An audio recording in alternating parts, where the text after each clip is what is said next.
وسلم من خرج حاجا فمات كتب له حاجا يوم القيامة أو كما قال صدق الله العظيم وصدق رسوله النبي الكريم الأمين المكين الرؤوف الرحيم نحن على ذلك من الشاهدين والشاكرين والحمد لله رب العالمين بندہ پروردگارم امت احمد نبی دوست دارم چار یارم تابع اولاد علی مذہب حنفیہ دارم ملت حضرت خلیل خاک پائے غوث اعظم زیر سائے ہر ولی ان اللہ و ملائکتہ یصلون علی النبی یا ایھا الذین آمنوا صلوا علیہ وسلموا تسلیما۔ میرے ساتھ بآواز بلند درود و سلام کا نذرانہ پیش کریں۔ اللہم صلی علی سیدنا و مولانا محمد وعلی آل سیدنا و مولانا محمد وبارک وسلم وصلی علیہ۔ الصلاۃ والسلام علیک یا سیدی یا رسول اللہ وعلی آلک و صحابک یا سیدی یا حبیب اللہ۔ الصلاۃ والسلام علیک یا سیدی یا خاتم النبیین وعلی آلک و صحابک یا سیدی یا رحمۃ للعالمین۔ رب اشرح لی صدری ویسر لی امری واحلل عقدۃ من لسانی یفقہوا قولی۔ تمام تعریفیں تمام حمد و ثنا اس ذات کے لیے، وہ ذات جو خالق کائنات بھی ہے، مالک کائنات بھی ہے، رب العالمین بھی ہے، احسن الخالقین بھی ہے۔ ان اللہ علی کل شیء قدیر کی حمد و ثنا کے بعد حضور سرور کونین نبی الحرمین صاحب مشرقین والمغربین حضور نور مجسم شفیع معظم تاجدار مدینہ راحت و قلب و سینہ صاحب معطر پسینہ باعث نزول سکینہ قائد المرسلین و خاتم النبیین احمد مجتبی جناب محمد مصطفیٰ کے دربار کو ہر بار دربار میں ہدیتاً تحفتاً عقیدتاً محبتاً نذراناً درود شریف پڑھنے کے بعد دعا گو ہوں کہ میرا پڑھنا اور آپ کا سننا اللہ پاک اپنے دربار لم یزل میں قبول و منظور فرمائے۔ اللہ پاک امام الانبیاء کے وسیلہ جلیلہ سے ہم تمام مسلمانوں کو اپنے گھر بیت اللہ اور گنبد خضرا کا دیدار نصیب فرمائے۔ حضرت صلی اللہ تعالی علیہ وآلہ وسلم نے ارشاد فرمایا، جب بندہ عمرہ کرتا ہے پھر اگلے سال اللہ نے توفیق دی پھر اگلے سال عمرہ کرتا ہے، اس کے درمیان جتنے بھی گناہ ہوتے ہیں خواہ وہ صغیرہ ہوں کبیرہ ہوں ظاہری ہوں باطنی ہوں، ایک عمرے سے دوسرے عمرے کے صدقے خدا اس کے گناہ معاف فرما دیتا ہے۔ لیکن فرمایا جو میرا امتی اللہ اور اس کے رسول کی رضا کے لیے حج ادا کرتا ہے، اللہ اس پر دوزخ کو حرام اور جنت کو واجب فرما دیتا ہے۔ اللہ پاک اپنی عظیم الشان کتاب قرآن پاک فرقان حمید برہان رشید میں حج بیت اللہ کا ذکر فرما رہا ہے۔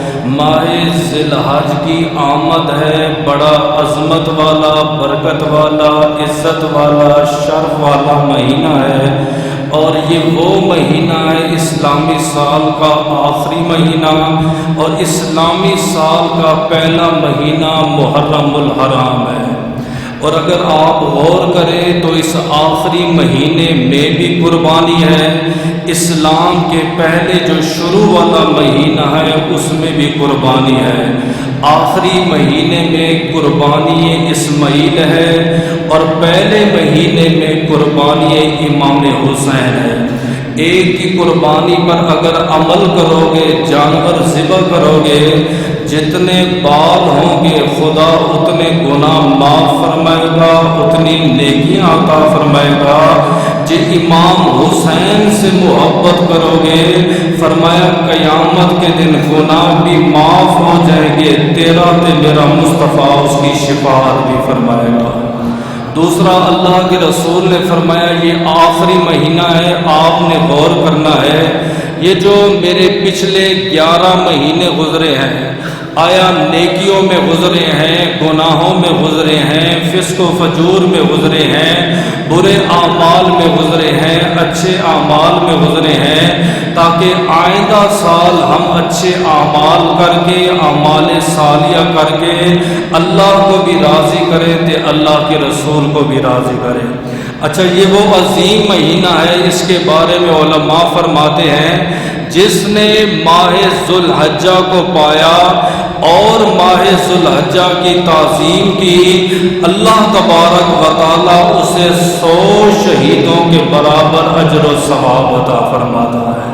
دوسرا علماء فرماتے جس بندے نے ماہ ذی الحج کا مہینہ پایا اور اس کے گھر کوئی مہمان آ گیا اور اس نے مہمان کو کھانا کھلا کر بھیجا، اللہ تبارک و تعالیٰ ساری مخلوق کی مہمان نوازی کرنے کا ثواب عطا فرماتا ہے۔ تیسرا حضور فرماتے جس نے ذی الحجہ کا مہینہ پایا اور 1000 مرتبہ میری ذات بابرکات پر درود پڑھا، اور میرا دوسرا امتی جس نے 1000 سال کی عمر پائی اور 1000 سال تک درود پڑھتا رہا، اور اس نے صرف 1000 مرتبہ ماہ ذی الحجہ میں پڑھا، آپ نے فرمایا اس کا 1000 مرتبہ پڑھنا اللہ کو بھی پسند ہے تے اللہ کے رسول کو بھی پسند ہے۔ عمل کیا ہے؟ علماء فرماتے جس نے ماہ ذو الحجہ کا مہینہ پایا 4 رکعت نماز نفل یوں ادا کرے، لیکن یہاں پہ یہ بات ذہن نشین کر لیں جس کے ذمہ قضا نمازیں ہیں وہ قضا نماز پڑھے گا، نفل وغیرہ نہیں پڑھے گا۔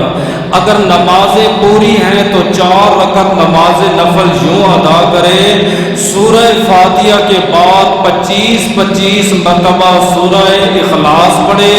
آپ نے فرمایا جب وہ 4 رکعت مکمل کرے گا اللہ اس پر دوزخ کو حرام تے جنت کو واجب فرما دے گا۔ کئی حجاج کرام نے تیاریاں کر لی ہیں تے کئی سفر میں ہیں، کئی تیاریاں کر کے وہاں پہنچ گئے ہیں۔ میری اللہ کی بارگاہ میں ایک ہی دعا ہے، اے اللہ جتنے حاجی حج کر چکے ہیں ان کا بھی قبول فرما، جو اس سال جا رہے ہیں حج کے لیے ان کا بھی قبول فرما، اور حضور کی ساری امت کو موت سے پہلے حج بیت اللہ کرنے کی توفیق عطا فرما۔ دعا ہے اللہ مجھے حق اور سچ بیان کرنے کی، آپ کو سننے کی اور اس پر عمل کرنے کی توفیق عطا فرمائے۔ حضرت ابو ہریرہ رضی اللہ تعالیٰ عنہ حدیث پاک کے راوی ہیں، آپ کہتے ہیں میں اللہ کے نبی کی بارگاہ میں حاضر ہوا، میں نے عرض کی اللہ کے رسول ای الاعمال افضل، آقا افضل ترین اعمال میں سے عمل کون سا ہے؟ آپ نے فرمایا الایمان باللہ ورسولہ، سب سے افضل ترین عمل یہ ہے اللہ پہ ایمان لاؤ اور اللہ کے رسولوں پر ایمان لاؤ۔ پھر میں نے کہا ثم ماذا یا رسول اللہ، آقا اس کے بعد کون سا عمل ہے؟ آپ نے فرمایا الجہاد فی سبیل اللہ، اللہ کی رضا کی خاطر جہاد کرنا ایمان باللہ کے بعد سب سے افضل ترین عمل ہے۔ ثم ماذا یا رسول اللہ، آقا تیسرا کون سا عمل ہے؟ آپ نے فرمایا الحج المبرور، حج مبرور ادا کرنا۔ علماء سے پوچھا بھئی حج مبرور کسے کہتے ہیں؟ وہ کہتے ہیں لم یفسق لم یرفث کراجع یوم ولدت امہ، فرمایا جو حاجی حج کے لیے جائے نہ کسی کو گالی گلوچ دے، نہ فسق و فجور کرے، نہ گناہ کرے، وہ گناہوں سے ایسے پاک ہو جاتا ہے جیسے ماں نے پیٹ سے آج جنم دیا۔ پھر حج کی 3 کے 4 اقسام علماء نے بیان کیے، وہ سمجھیے گا۔ ایک ہوتا ہے حج افراد، ایک ہے حج قران، ایک ہے حج تمتع اور ایک ہے حج بدل۔ حج افراد یعنی اکیلا حج کرنا، پاکستان سے حاجی جائے، ہندوستان سے جائے یا کسی بھی ملک سے جائے، احرام پہنتے وقت یہ نیت کرے میں صرف اور صرف حج کرنے کے لیے جا رہا ہوں۔ علماء کہتے ہیں اس کو کہتے حج افراد۔ دوسرا ہے حج قران، یعنی حاجی جب احرام پہنے گا، احرام کے ٹائم یہ نیت کرے گا اے اللہ میں حج بھی ادا کروں گا تے عمرہ بھی ادا کروں گا. علماء کہتے اس نے دو نیتیں جمع کی ہیں تو اس کا جو حج ہوگا وہ حج قران ہوگا. تیسرا حج تمتع. حاجی نے یہاں سے احرام باندھا تھا عمرے کے لیے، بیت اللہ میں گیا، اس نے عمرہ کیا، بعد میں اس کے پاس مال دولت آ گئی، صحت آ گئی، اب وہ چاہتا ہے کہ میں حج بھی کروں، تو وہ احرام کھول کے میقات سے باہر آئے گا، میقات سے باہر آ کے پھر احرام باندھے گا، پھر حج کی نیت کر کے دوبارہ حج ادا کرے گا. علماء کہتے اس کو کہتے حج تمتع. حج کی چوتھی قسم ہے حج بدل، یعنی ایک ایسا آدمی ہے جو صاحب مال بھی ہے، اس کے پاس سواری بھی ہے، عقل مند بھی ہے، لیکن اس کے پاس جو ہے صحت نہیں ہے، یا اس کے پاس جانے کے لیے کوئی چیز نہیں ہے. علماء کہتے ہیں وہ اپنی طرف سے کسی کو بھیجے، اسے کہتے ہیں حج بدل. بخاری میں ایک حدیث پاک ہے، ایک عورت نبی کی بارگاہ میں آئی، عرض کی اللہ کے رسول ان امی ماتت، میری ماں کا وصال ہو گیا ہے، کہ اگر میری ماں زندہ ہوتی تو مجھے یقین ہے کہ وہ کہتی کہ میری طرف سے حج ادا کرو.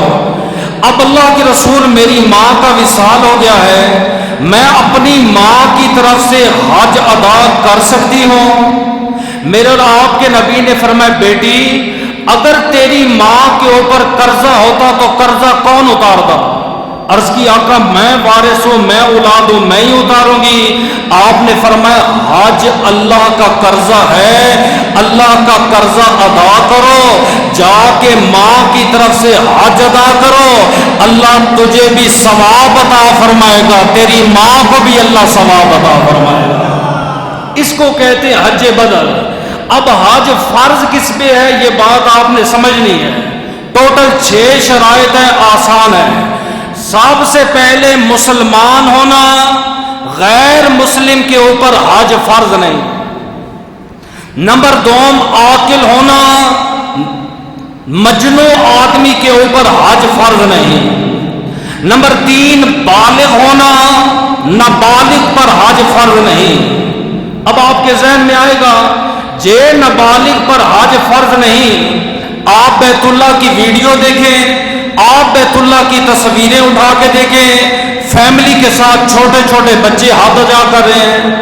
اس کی جو وجہ ہے حدیث پاک ہے مسلم شریف کے اندر، ایک عورت نے اپنا چھوٹا سا بچہ اٹھایا، عرض کی اللہ کے رسول یہ نابالغ بچہ ہے، میں نے حج کے تمام ارکان مناسک حج اس کو ادا کرنے کا طریقہ بتایا، اس نے میرے ساتھ حج ادا کیا، اب بتائیں اجر کس کو ملے گا؟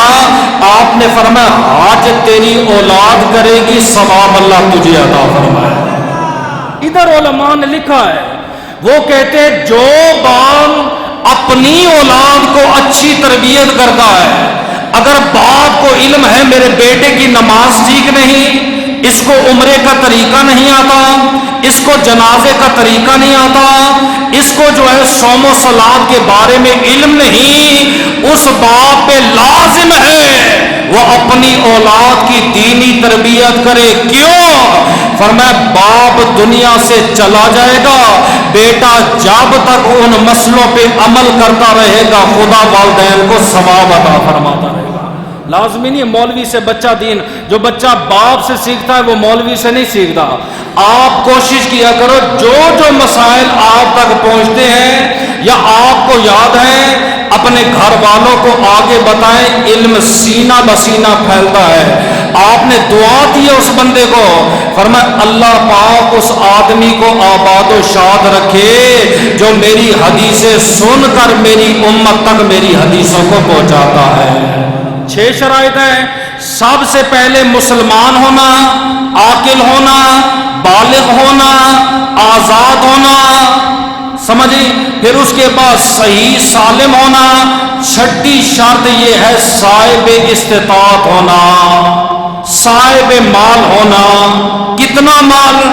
اگر وہاں جا رہا ہے 40 دن کے لیے، وہاں کے اخراجات بھی اس کے پاس ہوں، اور پیچھے جو 40 دن گھر کو اکیلا چھوڑے گا، گھر میں محرم بھی موجود ہو تو گھر والوں کے پاس خرچہ دے اخراجات بھی موجود ہو۔ پھر یہ جو کہا جاتا ہے بیٹیاں جوان ہیں تو یہ حج پہ چلا گیا، اس کا حج کے ساتھ کیا تعلق ہے؟ اگر ایک بندہ تبلیغ پہ گیا یا حج پہ گیا ہے، اس کا بیٹیوں کے ساتھ کوئی تعلق نہیں ہے۔ بیٹیاں جوان ہیں، وہ اللہ تبارک و تعالیٰ نے کی ہیں، تم نے تو نہیں کی ہیں۔ وہ اللہ کے گھر میں جا رہا ہے، طواف کر رہا ہے، آپ اسے کیسا تانا دے رہے ہیں؟ بیٹیاں جوان ہیں تو حج کرنے جا رہا ہے، اور اس کے باوجود کوئی حج نہ کرے، اس کے بارے میں بھی سن لیں۔ اعرابی نبی کی بارگاہ میں آیا، عرض کی اللہ کے رسول میں حج نہیں کر سکتا۔ آپ نے بڑے اچھے طریقے سے سمجھایا، آپ نے فرمایا تو جانتا ہے کہ حج فرض ہے؟ آقا جی ہاں۔ آپ نے فرمایا تیرے پاس مال ہے؟ آقا مال بھی موجود ہے۔ سواری ہے؟ آقا سواری بھی ہے۔ صحت ہے؟ آقا صحت بھی ہے۔ آپ نے فرمایا پھر کیوں نہیں جانتا؟ آقا میرے پاس اتنا مال ہے، اتنا مال ہے، اگر آپ اجازت دے تو میں مال خرچ کروں اور کوئی عمل بتائیں کہ اللہ مجھے گھر بیٹھے بیٹھے حج بیت اللہ کا ثواب عطا فرمائے۔ آپ نے پتہ کیا کہا؟ آپ نے فرمایا کتنا مال ہے؟ آقا بہت مال ہے، اتنا مال ہے کہ میں اسلام کو غنی کر دوں گا۔ آپ نے فرمایا سن لے، اگر تو اپنی زندگی کی ساری دولت اسلام پہ خرچ کر دے، اور حاجی جب احرام پہنتا ہے ایک قدم اٹھاتا ہے، اس کے قدموں سے اڑنے والی خاک اور مٹی کے برابر بھی نہیں پہنچ سکتا۔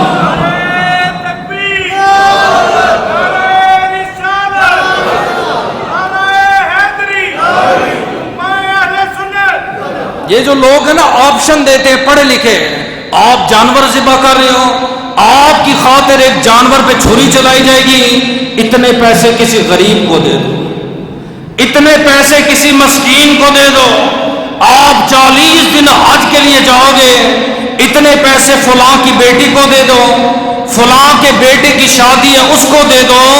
یہ اصل میں آپ کو دین سے روکنے والے لوگ ہیں۔ آپ اربوں روپیہ بھی لگا دیں نیکیوں پہ، آپ حاجی کے پاؤں کے خاک اور دھول کے برابر بھی نہیں پہنچ سکتے۔ یہ شریعت کے مسئلے ہیں، شریعت ہماری طبیعت کا نام نہیں ہے، یہ نبی پاک کی شریعت ہے، ہمیں حکم دیا اس پر چلنا ہے، اس پہ رد و بدل نہیں کرنا۔ ہمارے بابا دیکھیں، آدم علیہ السلام نے 300 حج ادا کیے، وہ بھی پیدل، اور جبکہ حج کی شرائط میں یہ ہے کہ سواری کا ہونا، ہمارے بابا نے ہندوستان سے حج ادا کیے اور 300 حج ادا کیے، اور 300 کے 300 پیدل، 700 عمرے ادا کیے ہمارے بابا آدم نے، وہ سارے کے سارے عمرے آپ نے پیدل کیے۔ آپ فرماتے جب میں نے پہلا حج ادا کیا، میرے پاس جبریل آیا، فرمایا آدم آپ کو مبارک ہو، آپ کی تخلیق سے 1000 سال پہلے ہم نے حج کیا، انسانوں میں سے پہلے آپ ہیں، آپ نے حج کیا، اور قیامت تک آپ کا کوئی بیٹا، آپ کا کوئی بیٹی حج بیت اللہ ادا کرے گی، خدا حج کرنے کا ثواب بھی عطا فرمائے گا اور آدم کی سنت کو زندہ کرنے کا ثواب بھی عطا فرمائے گا۔ ہمارے غریبوں کو دے دو، ایک نئی نسل پیدا ہو گئی ہے، قربانی نہ کرو پیسے ادھر ادھر دے دو، حج نہ کرو پیسے غرباء میں دے دو۔ انبیاء کو جو مسئلہ سمجھ نہ آیا، فیس بک کے مفتیوں نے یہ مسئلہ یاد رکھ لیا۔ مالک بن دینار کہتے ہیں حج کی اہمیت میں بتاتا ہوں، آپ کہتے ہیں کڑی دوپہر کا وقت ہے کہ میں اپنے گھر سے باہر نکلا، تیز دھوپ میں نے دیکھا ایک جوان ہے اور روڈ کے اوپر اس کی ٹانگیں کٹی ہوئی ہیں اور گھسیٹ گھسیٹ کے جا رہا۔ آپ کہتے ہیں جون جولائی کی شدت کی گرمی ہے، میں اس جوان کے قریب گیا، میں نے اس کو سلام کیا، اس نے سلام کا جواب دیا، میں نے کہا جوان مسافر ہو؟ اس نے کہا جی۔ میں نے کہا گرمی بڑی تیز ہے، یہ سامنے جھونپڑی جو ہے یہ میرا گھر ہے، اگر آپ میرے گھر تشریف لے آؤ مجھے مہمان نوازی کرنے کا ثواب مل جائے گا، آپ کو تھوڑا سا آرام مل جائے گا۔ اس نے کہا مالک بن دینار سفر بڑا طویل ہے، منزل بڑی دور ہے، میں نے بڑے دور کا جو ہے وہ سفر کرنا ہے۔ آپ فرماتے ہیں پھر جب وہ چلنے لگا مجھے رحم آیا، میں اس کے اور قریب ہوا، میں نے کہا ایسا کون سا سفر ہے جو تجھے آرام سے روکتا ہے؟ اس نے کہا میں اللہ کے گھر بیت اللہ کا حج ادا کرنے جا رہا ہوں۔ یہ تو 6 شرائط جن میں موجود ہیں، وہ حج نہیں کرتے، بہانے تلاش کرتے ہیں، بزنس بڑھ گیا ہے، کام بڑھ گیا ہے، اور یہاں معذور ہے، ٹانگیں لٹکی ہوئی ہیں، روڈ پہ ہاتھوں کے بل چل کے سفر کر رہا ہے۔ آپ کہتے ہیں میں نے جب اس کے شوق حج کو دیکھا بڑا حیران ہوا، بڑا متاثر ہوا۔ میں نے کہا یار ایسا ہے تو حج کرنے جا رہا ہے، اب تو مہمان نوازی کا مزہ زیادہ آگا، بس ایک رات میرے پاس رہ جاؤ۔ اس نے کہا حضرت میں ایک رات بھی نہیں رہ سکتا۔ آپ نے پوچھا بیٹا کیوں؟ آپ نے فرمایا حضرت کوئی کشتیوں پہ جا رہا ہے، کوئی پیدل جا رہا ہے، کوئی سواری پہ جا رہا ہے، میں معذور ہوں، اگر میں ایک رات بھی رک گیا، کہیں ایام حج نکل گئے، کون سا منہ لے کر اللہ کے رسول کی بارگاہ میں جاؤں؟ آپ کہتے ایک ایک اس کے جواب کے اوپر میرا ذوق بڑھتا رہا۔ ایسے بھی لوگ دنیا میں موجود ہیں جو اللہ کے گھر کے اتنے طالب ہیں کہ معذوری کی حالت میں بھی حج بیت اللہ کے لیے جا رہے ہیں۔ آپ کہتے جوان تو ٹھہر، میں تیرے لیے سواری لے کر آتا ہوں۔ اس نے مسکرا کے کہا، اس نے کہا مجھے سواری کی ضرورت نہیں۔ مالک بن دینار کہتے ہیں میں نے اسے مسئلہ بتایا کہ حج کی جو 6 شرائط ہیں ان میں سے ایک شرط یہ ہے کہ سواری کا ہونا، میں آپ کو سواری لا کے دیتا ہوں۔ اس نے کہا سواری کی ضرورت نہیں۔ میں نے پوچھا وجہ؟ اس نے کہا مالک بن دینار اگر آپ کا آقا آپ سے ناراض ہو جائے تو آپ جب معافی مانگنے جائیں گے سواری پہ جائیں گے یا پیدل جائیں گے؟ آپ نے کہا پیدل جاؤں گا۔ فرمایا کچھ گناہ زندگی میں ایسے کر بیٹھا ہوں مجھے نہیں معلوم کہ میرا آقا راضی ہے کہ ناراض ہے، آج معافی مانگنے کے لیے جا رہا ہوں، اس لیے پیدل ہی بیت اللہ کا حج ادا کروں گا۔ آپ کہتے اسی سال اللہ نے کرم فرما دیا اور میں حج بیت اللہ کے لیے روانہ ہو گیا۔ میں نے مدینہ میں ڈھونڈا وہ جوان مجھے نہ ملا، میں نے مکہ میں ڈھونڈا وہ جوان مجھے نہ ملا۔ آپ کہتے ہیں جب میں مینا میں گیا میں نے دیکھا لوگوں کی بھیڑ لگی ہوئی ہے، میں نے لوگوں سے پوچھا کیا ہوا؟ فرمایا ایک امتی رب کو پکار رہا ہے، اس کی پکار کو دیکھ کے سارا مجمع ساکت ہو گیا۔ آپ کہتے ہیں میں مجمع میں داخل ہوں، میں نے دیکھا وہی معذور ہے، کہہ رہا اے اللہ تو جانتا ہے میں کس نیت سے تیرے گھر میں آیا ہوں، تو جانتا ہے میں نے حج کے سارے ارکان ادا کیے ہیں، قربانی کرنے کے میرے پاس پیسے نہیں ہیں۔ وہ حاجی قربانی کر رہا ہے، کوئی اونٹ ذبح کر رہا ہے، کوئی گائے ذبح کر رہا ہے، کوئی بکرا ذبح کر رہا ہے۔ اے اللہ اتنا مال نہیں میں قربانی دوں، لیکن میں چاہتا ہوں آج جانور کی نہیں اپنی قربانی پیش کرو، کلمہ پڑھا روح جسد انصری سے پروان ہو۔ یہ وہ لوگ تھے جن کے دل میں خدا نے شوق حج رکھا تھا، کوئی بہانہ کوئی بھی نہیں ہے۔ حضرت ابو الحسن قرقانی رحمت اللہ تعالی علیہ کا حج دیکھے، آپ کہتے میں احرام باندھ کے میں نکلا، قادسیہ میں پہنچا تو نماز جمعہ کا ٹائم ہو گیا، نماز جمعہ پڑھنے کے لیے مسجد میں آیا تو ممبر پہ دیکھا جو خطیب تھا وہ کوڑ کا مریض تھا، سر سے لے کر پاؤں تک کوڑ ہی کوڑ ہے۔ کہتے آیا تو پہلی صف میں تھا لیکن خطیب کی بیماری کو دیکھ کر میں آخری صفوں میں جا کے بیٹھا۔ کہتے میں بیٹھا تھا اچانک خطیب نے کہا ابو الحسن حج کرنے جا رہے ہو؟ پہلی بار اس شہر میں گیا تھا، نہ کوئی جاننے والا نہ کوئی پہچاننے والا، پہلی بار اس مسجد میں جمعہ پڑھا۔ ابو الحسن حج کے لیے جا رہے ہو؟ آپ نے کہا کہ میں نے دور سے اشارہ کیا جی میں حج کے لیے جا رہا ہوں۔ فرمایا میں بھی حج کی زیارت کے لیے جانا چاہتا ہوں، مجھے بھی ساتھ لے جاؤ۔ کہتے جمعے کے ٹائم میں نے کہہ دی حضرت آپ تو کوڑ کے مریض ہیں، میں تو ساتھی جو سالم ہو اس کو بھی ساتھ نہیں رکھتا، میں ایسے آدمی کو بھی رفیق نہیں بناتا جو بیماری میں مبتلا ہو، آپ تو کوڑ میں مبتلا ہیں۔ آپ کہتے یہ کہہ کے نماز جمعہ پڑھی چلا گیا، آگے ایک بستی ہے وہاں پہ پہنچا، ابھی لوگوں سے میں بات کر رہا تھا، پیچھے سے آواز آئی السلام علیکم، میں نے کہا وعلیکم السلام، جب میں مڑا پیچھے دیکھا وہی بزرگ ہیں اور کہنے لگے حج کے لیے جا رہے ہو؟ میں نے کہا حج کے لیے جا رہا ہوں۔ کہا مجھے ساتھ نہیں لے کے جاؤ گے؟ میں نے کہا حضرت پہلے بھی آپ کو کہا کوڑ کے مریض ہے، میں آپ کو کیسے ساتھ لے کر جاؤں؟ آپ کہتے بستی کو چھوڑا، چلتے چلتے 2 دن بعد مقام قرا پہ پہنچا، اس سے پہلے میں آرام کرتا، پیچھے سے آواز آئی ابو الحسن حج پہ جا رہے ہو؟ آپ کہتے پیچھے مڑ کر دیکھا وہی مجذوب کھڑا ہوا ہے۔ میں نے کہا حج پہ جا رہا ہوں، فرمایا مجھے اپنے ساتھ لے کر جاؤ گے؟ اس نے کہا حضرت آپ کوڑ کے مریض ہو، ہم مریضوں کو ساتھ نہیں رکھتے۔ آگے سے اس فقیر نے حدیث سنائی، اس نے کہا نبی کا فرمان ہے حب الفقراء من اخلاق الانبیاء، اے فقیروں سے محبت رکھنا، فقیروں کو سینے لگانا یہ انبیاء کا طریقہ ہے، کہ فقیروں سے بغض رکھنا یہ فرعون تے نمرود کا طریقہ ہے۔ نبی نے تو غریبوں سے محبت کی ہے، نبی نے بیماروں سے محبت کی ہے۔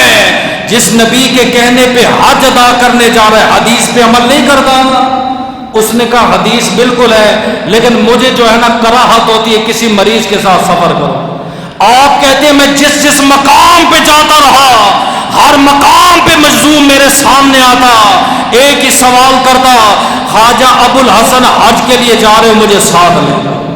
کہتے جب 7-8 مقام پہ پہنچا پھر میری عقل میں آیا یہ کون سا بزرگ ہے، نہ چلتا ہے نہ اس کے پاس سواری ہے، میں بعد میں پہنچتا ہوں یہ پہلے پہنچ جاتا ہے۔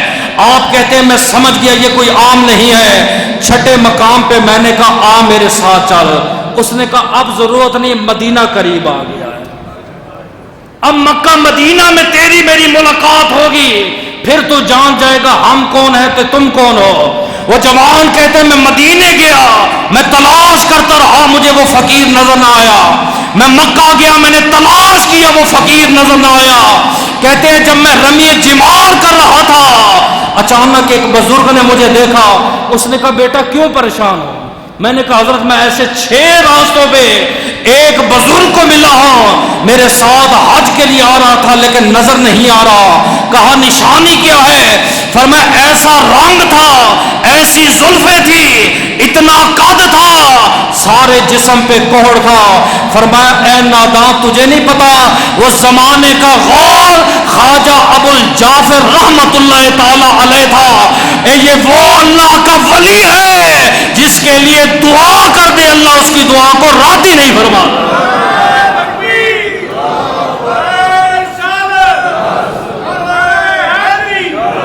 اس بزرگ نے کہا ابو الحسن اگر وہ بزرگ تجھے دوبارہ ملے مجھے اطلاع دینا، ہم بھی اس کی زیارت کریں گے۔ آپ کہتے ہیں کہ جب میں بیت اللہ میں گیا الوداعی سلام کر رہا تھا، پیچھے سے آواز آئی السلام علیکم، میں نے کہا وعلیکم السلام، ابو الحسن حج کر لیا ہے؟ آپ کہتے میں نے مڑ کر دیکھا وہی ابو الجعفر مظلوم رحمت اللہ تعالی علیہ۔ فرمایا بیٹا یہاں شور نہیں کرنا، آپ دعا مانگو۔ آپ کہتے میں نے پہلی دعا مانگی اے اللہ مجھے فقیری عطا فرما، پیچھے سے آواز آئی آمین۔ میں نے دوسری آواز لگائی اے اللہ مجھے اتنا رزق عطا فرما غیروں کا محتاج نہ ہو، جب بھی مانگو میں تیرے در سے مانگو، پیچھے سے آواز آئی آمین۔ میں نے تیسری دعا مانگی اے اللہ قیامت کے دن جب نیک بندے تیرا دیدار کریں گے ان بندوں میں مجھے شامل کر دینا، پیچھے سے آواز آئی آمین۔ فرمایا 2 دعائیں تو دنیا میں قبول ہو گئی ہیں، انشاءاللہ تیسری دعا بھی خواجہ کے صدقے سے قبول ہی ہوگی۔ سمجھ آئیے؟ وہ ایک بزرگ ہے انہوں نے 50 حج کیے، 50 حج کرنے کے بعد پتہ ہے کیا کہتا ہے؟ اے اللہ اس سال جتنے حاجی آئے ہیں اگر کسی پہ دم لازم تھا، کسی سے غلطی ہو گئی ہے، حرام کا پیسہ تھا، حلال کا پیسہ نہ تھا، یا حج کے ارکان سے واقف نہ تھا، کسی غلطی کی وجہ سے اس کا حج رہ گیا ہے، میں اپنے 50 حجوں میں سے ایک حج اس کو دیتا ہوں۔ کھڑا کہاں تھا؟ بیت اللہ میں، تے بات کر رہے حج دینے کی۔ حاتب غیب سے آواز، او میرے بندے، تو اتنا رحیم ہے، اتنا کریم ہے کہ تو اپنا حج میرے بندوں کو دے گا؟ تو اتنا رحیم ہے تے تیرا رب کتنا رحیم ہوگا؟ تو اتنا کریم ہے، تیرا رب کتنا کریم ہوگا؟ اور یا عبادی حال تدعو الی بیتک الا من تحب، تم اسے اپنے گھر بلاتے ہو جس سے تم محبت کرتے ہو، خدا اسے اپنے گھر بلاتا ہے جس سے خدا محبت کرتا ہے۔ تمہارے گھر میں کوئی آ جائے تم قبول کر لیتے ہو، خدا کے گھر میں جو آ کے حج ادا کرتا ہے خدا اس کا حج بھی قبول فرما لیتا ہے۔ ساری دنیا جو ہے نا وہ کعبے کی زیارت کرتی ہے، ساری دنیا۔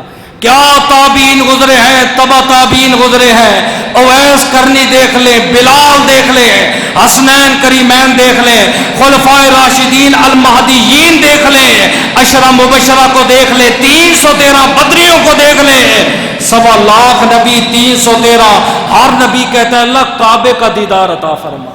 ہم بھی نماز جمعہ کے بعد دعا کرتے ہیں، اے اللہ بیت اللہ کا دیدار نصیب فرما، اے اللہ گنبد خضرا کا دیدار نصیب فرما۔ لیکن نزہت المجالس والے نے بڑی عجیب بات لکھ لی، وہ کہتے ہیں کعبے نے کہا اے اللہ، بڑی عجیب دعا ہے، اے اللہ جو بھی یہاں آ کے دعا مانگتا ہے تو اس کی دعا کو قبول فرماتا ہے، میں دعا مانگوں تو کیا میری دعا قبول ہوگی؟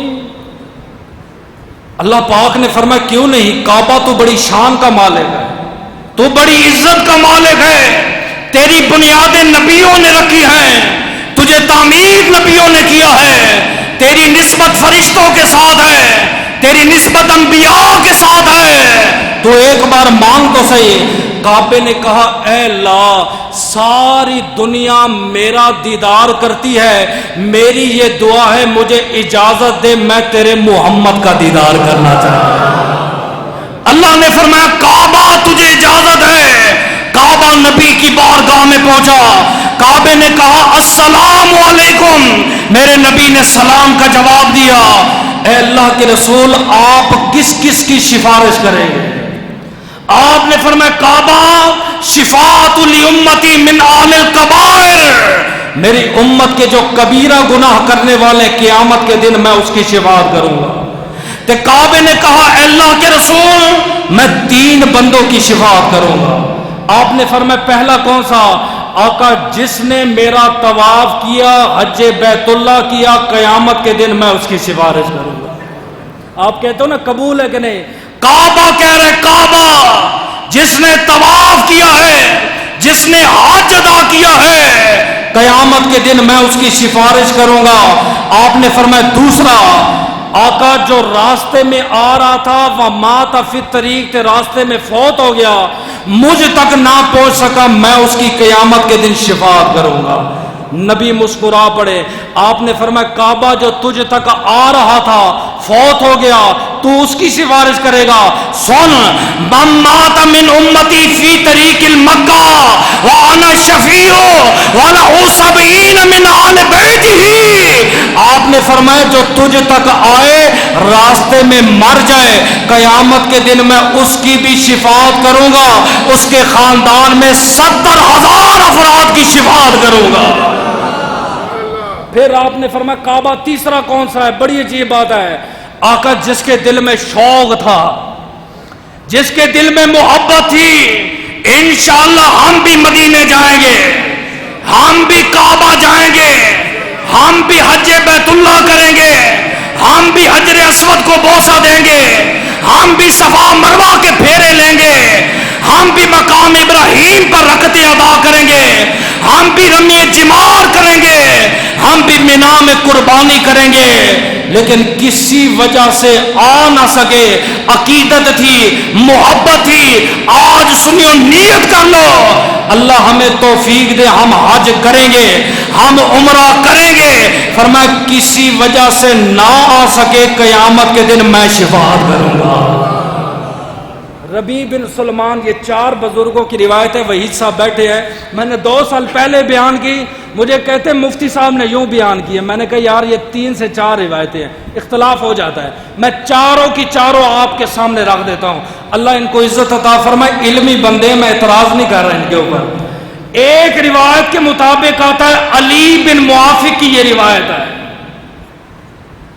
دوسرا ربیع بن سلمان کا یہ واقعہ ہے. تیسری روایت کے بارے میں آتا ہے یہ علی بن طلق کا واقعہ ہے. چوتھی روایت میں آتا ہے کہ ایک موچی کا واقعہ ہے.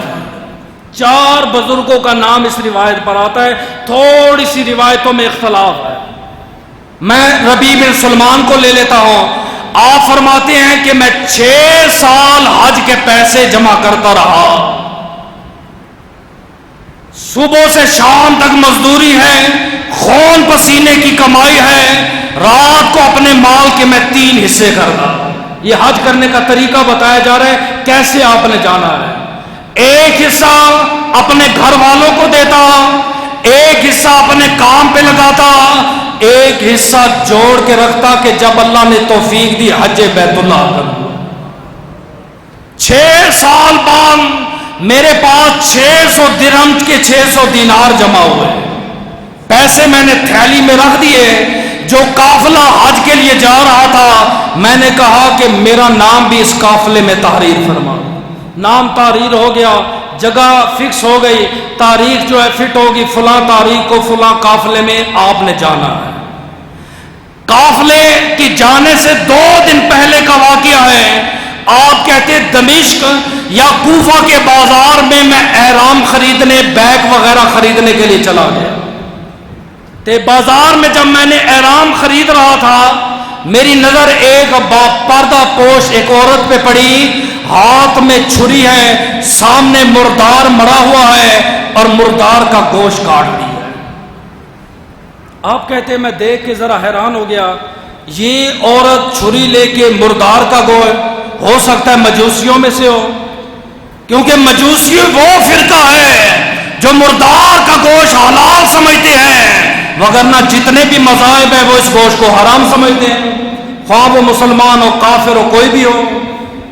آپ کہتے دل میں خیال آیا ہو سکتا ہے کہ یہ کسی مسلمان کو بیچ نہ دے. جب اس نے گوشت کا ٹکڑا اٹھایا گھر کی طرف گئی تھی، میں پیچھے چل پڑا. اندر داخل ہوئی، میں نے 5 منٹ بعد دروازے پر دستک دی.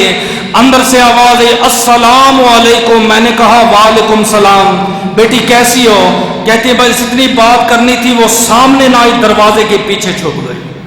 یہ آداب ہے. اگر پہلی بات ہے مرد اگر دروازے پہ جائے، اسلام کہتا ہے عورت کو جانے کی ضرورت نہیں. اگر عورت چلی گئی ہے اتنے سخت لہجے میں گفتگو کرے تاکہ وہ مرد دوبارہ پلٹ کے نہ آئے. دروازے سے منہ باہر نکالنا، بغیر دوپٹے کے ہونا، تھڑیوں کے اوپر بیٹھ جانا، بال کھول کے بیٹھ جانا، محلے کے چوکوں میں بیٹھ کے تبصرہ کرنا تو بڑی دور کی بات ہے.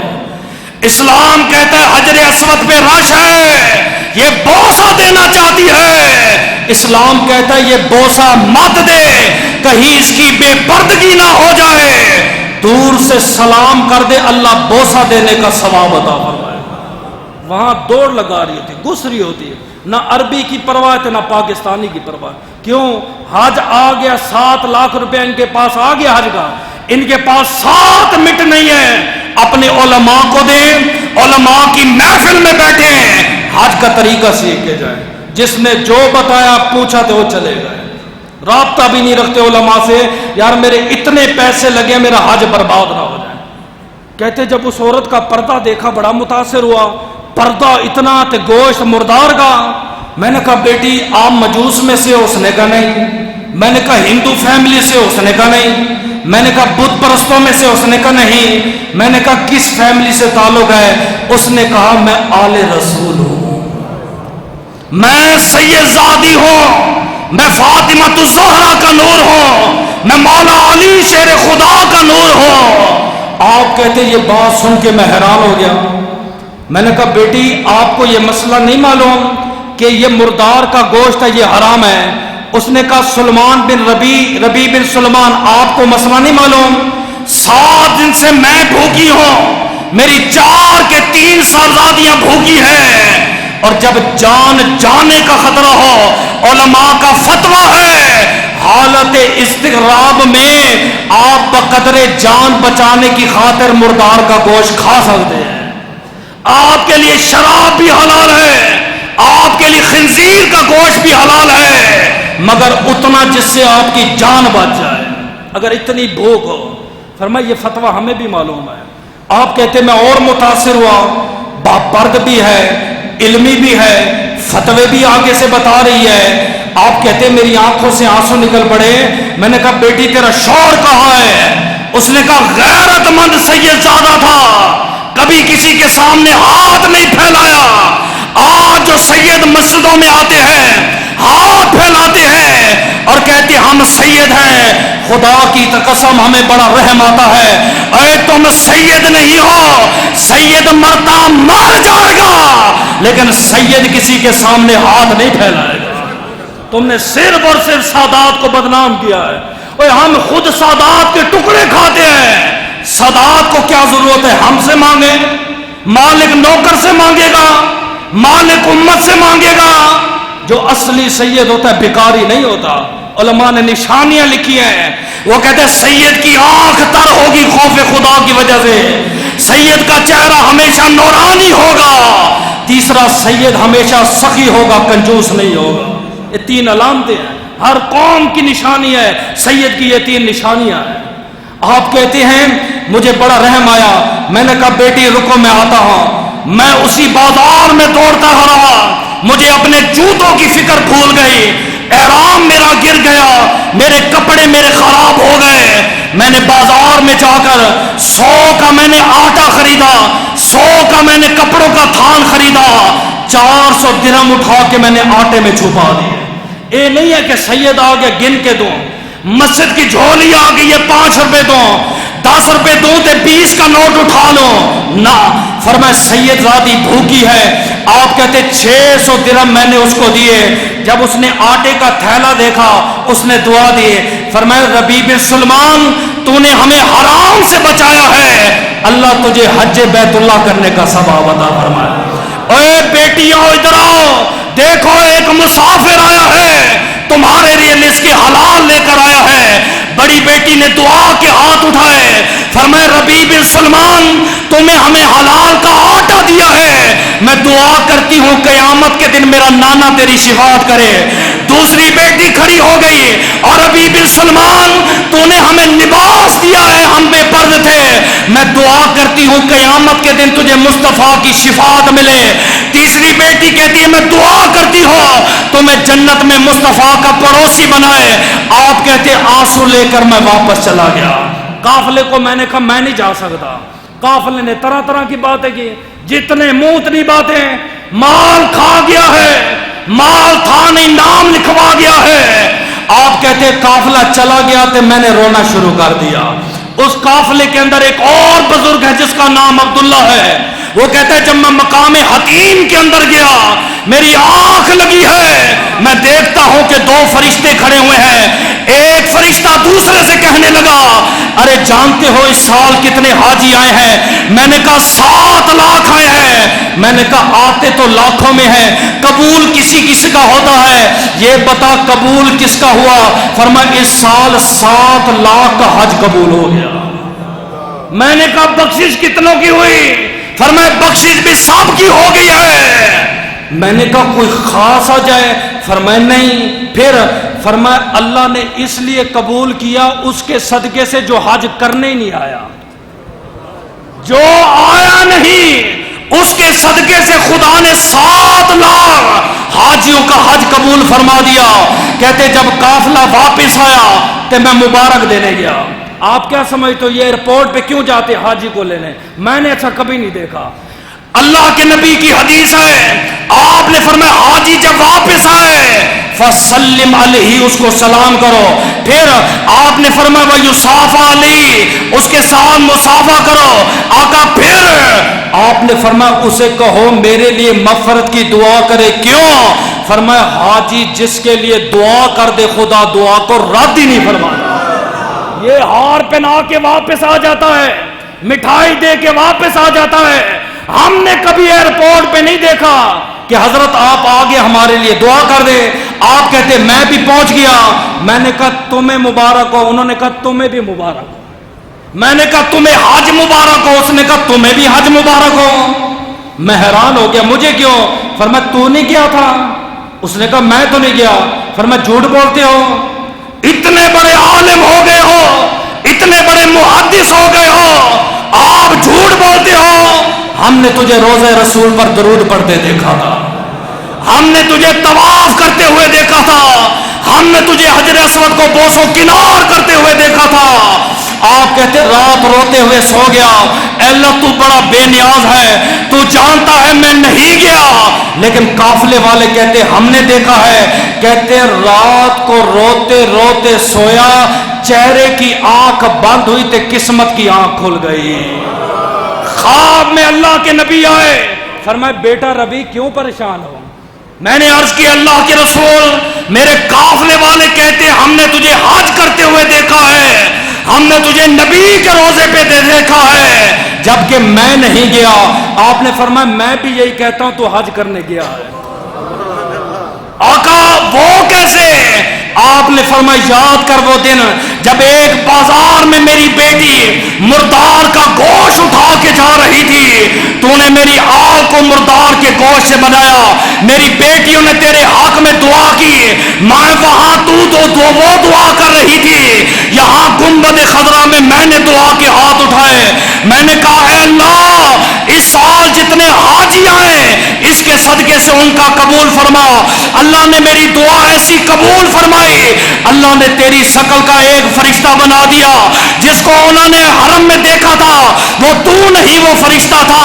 جس کو انہوں نے روزے پہ دیکھا وہ تو نہیں، وہ فرشتہ تھا. فرمایا اے حبیب سلمان قیامت تک وہ فرشتہ حج ادا کرے گا، ثواب خدا تجھے ادا فرمائے گا. ایک کرتا پتہ نہیں قبول ہے کہ نہیں ہے. آل رسول کی مدد کی ہے اللہ پاک نے، اس کے لیے ساری زندگی کے حج لکھ دیے ہیں. آخری بات، وقت بڑا مختصر ہے. حضرت عبداللہ بن عمر کہتے ہیں آخری حدیث ہے، بڑی مزے کی حدیث ہے، عقیدے کی حدیث ہے. آپ فرماتے ہیں کنت جلس مع النبی صلی اللہ علیہ وسلم فی مسجد المنا فاتاء رجلان من بنی ثقیف واتاء رجل من بنی انصار. منا کی مسجد میں بیٹھا ہوا تھا، دو بندے آئے، ایک کا تعلق بنی ثقیف سے ہے، دوسرے کا تعلق بنی انصار سے ہے. دونوں حضور کے پاس بیٹھ گئے. عرض کی آقا کچھ سوال ہے. سلام کیا آقا کچھ سوال ہے. میرے نبی مسکرا پڑے. آقا کیوں مسکرا رہے؟ کتاب کی ذمہ داری میری ہے. الترغیب و ترہیب کے اندر بھی موجود ہے، مسند البزاز کے اندر بھی موجود ہے. نبی نے دونوں کو دیکھا مسکرا پڑے. عرض کی آقا کیوں مسکرا رہے ہیں؟ آپ نے فرمایا ان شئتما اخبرتکما جئتکما تسالان عنہ.